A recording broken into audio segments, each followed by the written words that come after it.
ko mbawɗa wonde fo winam a reni leydi fof ko ano tambi jam policier c'est dans l'honneur au service de la loi policier ko adi yanke nundi suusi gonga ka jambaro a joɗota ko foddema na weela fakkiliɗo tari tande ñiwolik fenande heela policier jarama notre police nationale policier jarama notre police nationale policier qui assure la sécurité générale policier policier policier policier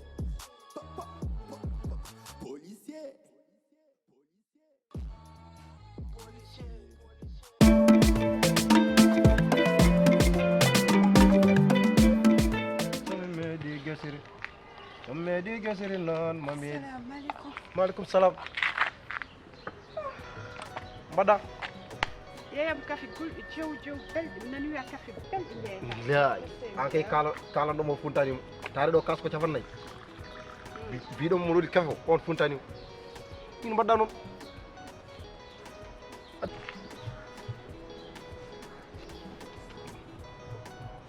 an kam banam debbo no mbiyeɗa Aja garna i Aja an kam ala gorko i Aja ko padɗa walla worɓe paɗi gorko tan jiɗmi kono mi sowa dañde min kam komi neɗɗo moƴƴo komi responsable mboɗo liggo mboɗo mofti kalisam te kam ƴeewo gorko kam e ƴeewo debbo ɓen kam ne mbawi yewtude i wona goonga ha ƴeewo mo waldi kay maaro kay sa wi uddu fanatere o kay fota rennin ɗon tare ko ƴewata gorko min to jiitam ɗo ala kala ko joguimi ko waɗen debbo ɓuranimi ayi te to gomi ɗo sinno ko sagam tari mi ƴeewo gorko kay minne kadi ƴeewam ko debbo ɗum kay ne wawi wonde tella mi nanani kalta ko jiɗɗa wiide ɗon koko woni jinmi wiide ay ngel ɗo no wirtiri ɗo ni ko noon jimi wade ma manam sa yiiɗi fabde tare ƴewata ko gorko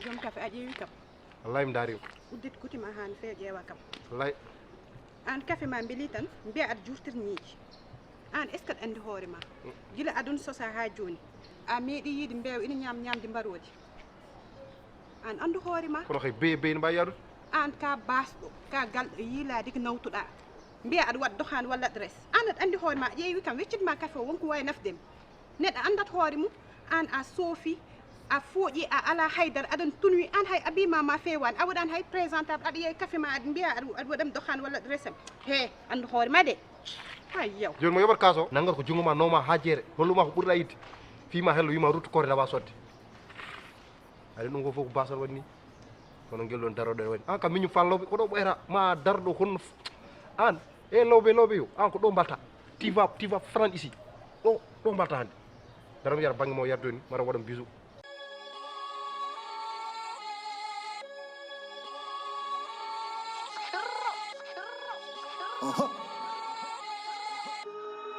Fifty Khalifa.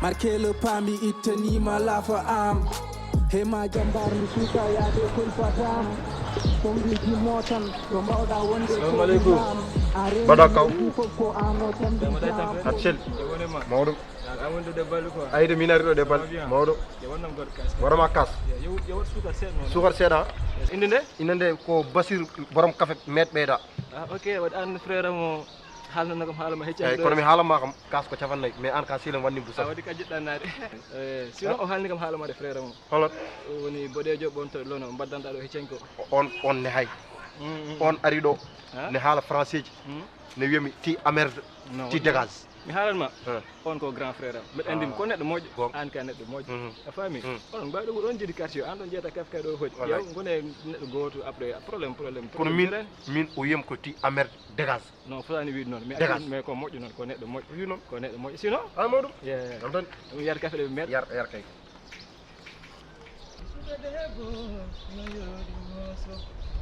banam debbo chéri aɗa yooɗi yaadu jalanam mi welto baby ko an woni ɗo Kau. Kau. Hah? Angka nalang. Yeah, ko min nalangi. Ya. Iko Allah watta hunde mere. Awa? Mi mo jetam do ko mi nalanki mo woni mbir. Ndir. Mi woni jimo. Mi woni het gamo. Awa? Wallahi. Ah, ndesa. Awa, an kay ka vrai artiste. An kan nalanki mawdo. Aɗa andi son mo jenɗa ɗe balle ne wiye ene wiye an ko ɗinno ɓello basir ɓeydu café hay sa willama dow minen ko ɗum min jiiɗi basir ko mbaɗɗa foof ne weeli min basir ɓeydu café foof ne weeli min yani nanimo café son yani nanimo ko goddo yimi dum. café min windanimo dokkumomi ndewnel hawruno ko julde Awa, ana. mbimomi naw ndewnel Ana jogi tala, ana ene poti ligginterde. mbimami jimongol ko seeɗa somi wanni wuro somi ami para sakam pewdo yo mi yero ya jeyna ko jaggi Balbata. Bedene projet mixtape. Mixtape. ko woni ɗum Anda ko mixtape. ala Mais inchallah si que dum yewti mami aren jehdi studio mi nanuma video parce que an ka artiste. Wallahi. Ka nalanki mawdo. kono jinmi ko mbiyam yani nanimo café wattu noon Aweltuna. yani nanimo café Ako café. eyyi wiyano noon yani nanimo café Alkan du bel ko ardo. Aweltuna bas. Wallahi. Ala jaram. a jar no mbiyeɗa ni Luda mos. luudo wos Yeah. A jaram bas. cata ko ayi no yimtini wonni ko welde banam debbo dalo welani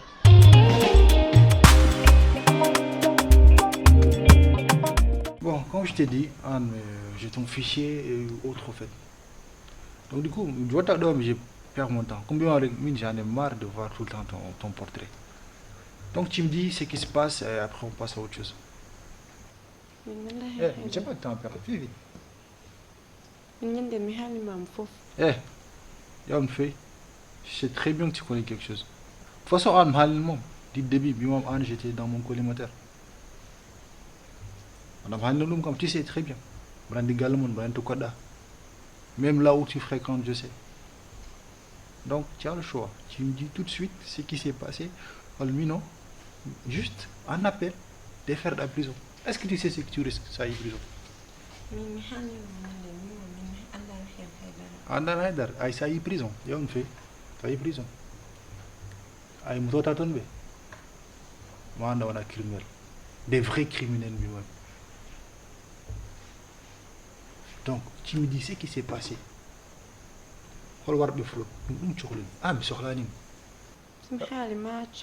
Somali, tu rentres chez toi. Eh, on oublie cette histoire-là. Parce que j'en ai marre de voir ton portrait tous les jours. Vas-y, fais vite. Nganda en wat. Min oɗo noddi kam téléphone Voilà. ñande won mi anda sa Yo. Tu me dis des noms. Vas-y, continue. min jour on noddi kam Eh, Anna, tu me donnes des noms ou pas? Ah, vas-y, je t'écoute. Omar Thiam nanduno comme oɗon jour Omar Thiam. Oui, je me rappelle de Omar Thiam. Vas-y, continue. on nanduno comme o wi kam ko sikol folo Attends, Omar Thiam nous donne des appels téléphoniques là. C'est le flow. Ok, min d'accord. wi kam Continue. min andamo de Eh non, continue. Andam, c'est pas mon problème. Continue. konko noddi kam o wi mi yaltino folo o waɗannamo koto surprise nden min mi anda hen haydara après mi yaltini folo après noddami wi kam folo ko waɗa ɗo agresse Non, qu'on barade, oui, qu'on barade juste. ala nden min mi anda Eh, oui, juste qu'on barade. Je crois que c'est ce qui s'est passé. on dal ñande no noddi kam téléphone o waɗi kam menacé o wi somi haala hen hay hunde o waran kam Où est-ce que je peux trouver ce gars? min mi andamo Ok. Nyandam tout de mamio. La fameuse Colito là. Hold on, madame.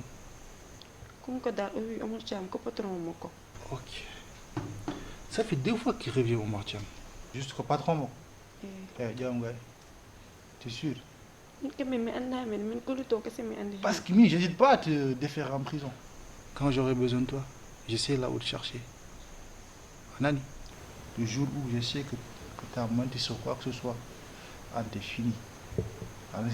T'es fini. Relève-toi du vent.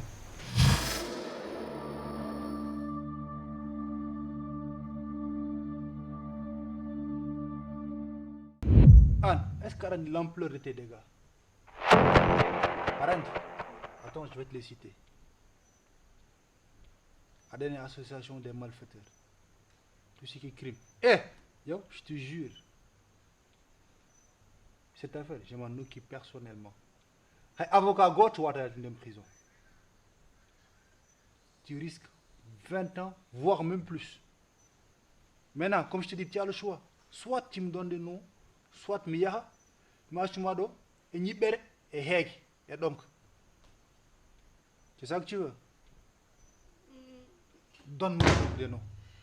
Wallahi Menda Bardo Fulo. Halam! Menda! Kolan! Donne-moi des noms, vite, vite, vite, vite, vite! Menda ko marcham nodmi wadi min anno. Holko no marcham? Minen ligoto. Holto hoy. Menda to woni. Anu kalmam Holton. Wallahi Menda. Kalmam Holton. Menda. Vite, vite, mi mam. Menda to woni. Holto mam to dem wat.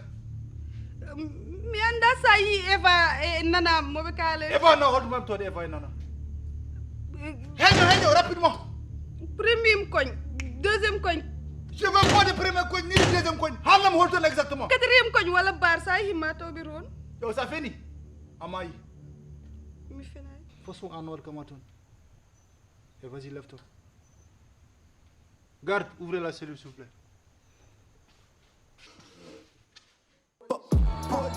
Policier. Monsieur Blowin. Sanati do mato biron. Monsieur. D'accord. Les agents, Oui, vous attendez mon signal. bien sûr. Écoutez-moi. C'est une mission très importante pour tout le monde. Il faut les attraper ce soir. Inch'Allah. Hande, comme faut que tu aies le casson balade. Inch'Allah. Ok les gars, Inch'Allah. vous attendez mon signal. Voilà. Indi TV hokkanno on série mon Zeydi le fils de Khalifa